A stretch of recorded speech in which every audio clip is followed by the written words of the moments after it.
সাইয়েদনা আবু বকর বলে, আমি দেখি মরুভূমির মধ্যে একটা বাড়ি দেখা যায়।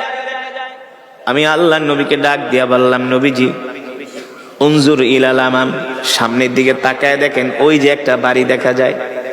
আবু বকর বলে, আমার মাথায় ধরলো না। আল্লাহর নবী বলতে বলতে দেখি মরুভূমির মধ্যে বাড়ি দেখা যায়। আল্লাহর নবী বললেন, আবু বকর চলেন, ওই বাড়িতে যে আমরা দুইজনে আশ্রয় নিব, তাদের থেকে আমরা মেহমানদারি গ্রহণ করব, আমরা তাদের কাছ থেকে পানি ঠানি চাইবো, খাবার দাবার চাইবো, কিছুক্ষণ সময় আমরা বিশ্রাম করব, তারপরে আবার রওনা দিব। সাইয়েদনা আবু বকর বলেন, আমি আল্লাহ রসুলের হাত মোবারক ধরে ওই বাড়ির দিকে হেঁটে যাচ্ছি। যেতে যেতে যেতে যেতে যখন বাড়ির সামনে গেলাম, দেখি মরুভূমির মধ্যে ভাঙ্গা একটা কুঠুরি, ভাঙ্গা একটা ঘর, ভিতর থেকে দরজা লাগানো। আল্লাহ নবী বলে, আবু বকর যান, ঘরের দরজায় নক করেন।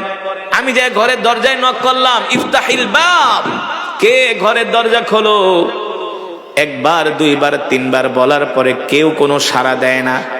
চতুর্থবারের সময় ঘর থেকে আওয়াজ আসলো, কে গো তোমরা, কোত্থেকে আসছো, কি তোমাদের পরিচয়? সাইয়েদনা আবু বকর বলে, জিতু মিনাল মক্কা ইলাল মদিনা, আমরা মক্কা থেকে আসছি দুইজন মানুষ। জিনা মিনাল মক্কা ইলাল মদিনা, আমরা দুইজন মানুষ মক্কা থেকে আসছি, আমরা মদিনায় যাব, আমরা দুইজন মুসাফির, আমরা দুইজন। তো তোমরা মুসাফির হলে আমার বাড়িতে কেন আসছো? সাইয়েদনা আবু বকর বলে, শোনো, আমরা আসছি তোমার বাড়িতে, কিছুক্ষণ আমরা আশ্রয় গ্রহণ করতে চাচ্ছি, কিছুক্ষণ বিশ্রাম নিব। বলে, তোমরা বিশ্রাম নিবা ভালো কথা, আমার বাড়িতে তো আমার স্বামী নাই, আমি তো একা মহিলা ঘরের মধ্যে। আমার নাম হলো উম্মে মাবাদ, আমার স্বামীর নাম হলো আবু মাবাদ। আমার স্বামী বকরি চড়ানোর জন্য মাঠে গেছে, সে বিকাল বেলা বাড়িতে আসবে। তো তোমরা দুইজন মেহমান আসছো, আমি তোমাদের কি খেদমত করব? সাইয়েদনা আবু বকর বলে, যদি কোনো খাবার দাবার থাকে একটু দাও। বলে, শোনো, আমরা এতটাই নিঃস্ব মানুষ, গরিব মানুষ, আমাদের ঘরে কোনো খাবার নাই।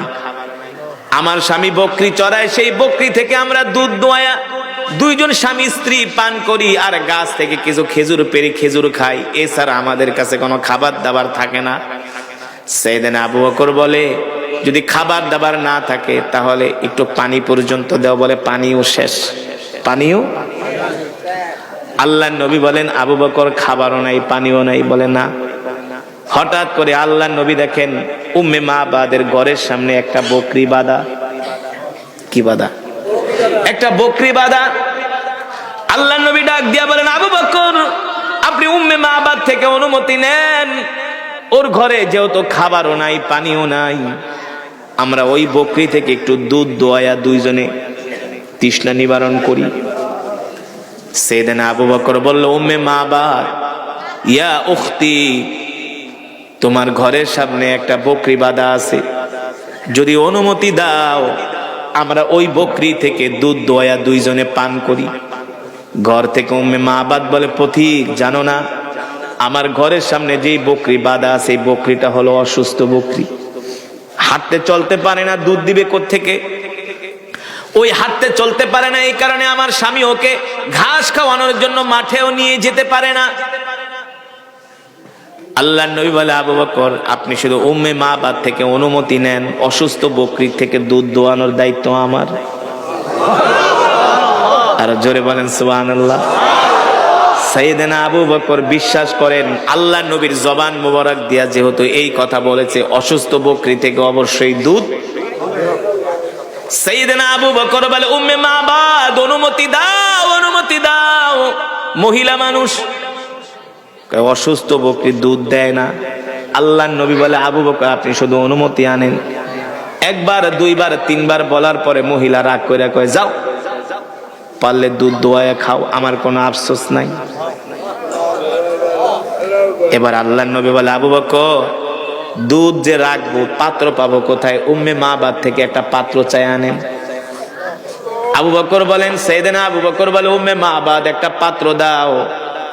উম্মে মাবাদ ঘর থেকে একটা সাগীরুন, একটা ছোট পাত্র দিছে। আল্লাহর নবী বলে, আবু বকর গো, এত ছোট পাত্রে হবে না, বড় পাত্র লাগবে।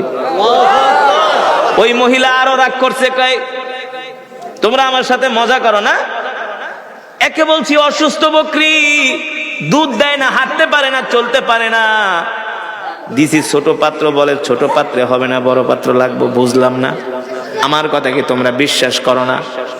সাইয়েদনা আবু বকর বলে, উম্মে মাবাদ, যেটা বলছি সেটা করো, বড় একটা পাত্র দাও। এবার মহিলা রাগ কইরা বড় একটা পাত্র ঘরের থেকে কয় নাও, ঘরের থেকে দিয়া কয় দেখি তো আমার বাড়িতে কে দুইজন মেহমান আসছে, আমার দেখার তো দরকার আছে না? উম্মে মাবাদ বলে, ওয়াল্লাহি রব্বিল কাবা, রবের কাবার কসম খায়া বলি, আমি যখন ঘরের দরজাটা একটু ফাঁকা করে বাইরের দিকে তাকাইলাম, আমার চোখের নজর যায়া আল্লাহর নবী যুবক মুহাম্মদ সাল্লাল্লাহু আলাইহি সাল্লামের দিকে পড়লো। আমি তার দিকে তাকানোর সাথে সাথে আমি আমার আর চোখের নজর ফিরাইতে পারি না। আমি এক নজর আল্লাহর নবীর দিকে তাকায় আছি আর মনে মনে চিন্তা করি, এত সুন্দর আবার মানুষ হয় নাকি? আমি কাকে দেখলাম এত সুন্দর চেহারা? উম্মে মাবাদ বলে, আমি একবার আল্লাহর নবীর দিকে তাকাই আর দ্বিতীয়বার আমি পূর্ণিমার চাঁদের কথা মনে করি, দেখি কে সুন্দর। উম্মে মাবাদ বলে, আল্লাহর কসম করে বলি, চাঁদের চেয়েও যুবক মুহাম্মদ সুন্দর। উম্মে মাবাদ বলে, আমি যুবক মুহাম্মদ সাল্লাল্লাহু আলাইহি সাল্লামের চেহারার দিকে তাকায় আমি আর নজর ফিরাইতে পারি না। তার চুলগুলো এত সুন্দর, তার কথাগুলো এত সুন্দর, তার দাঁতগুলো, তার চেহারাটা এত সুন্দর। ও মুসলমান, আমার নবী যখন হাসি দিতেন, আল্লাহর নবীর চেহারা মোবারক, গালগুলো বেদেনার মতো লাল হয়ে যেত। বুঝেন নাই? আল্লাহর নবী এত সুন্দর ছিলেন।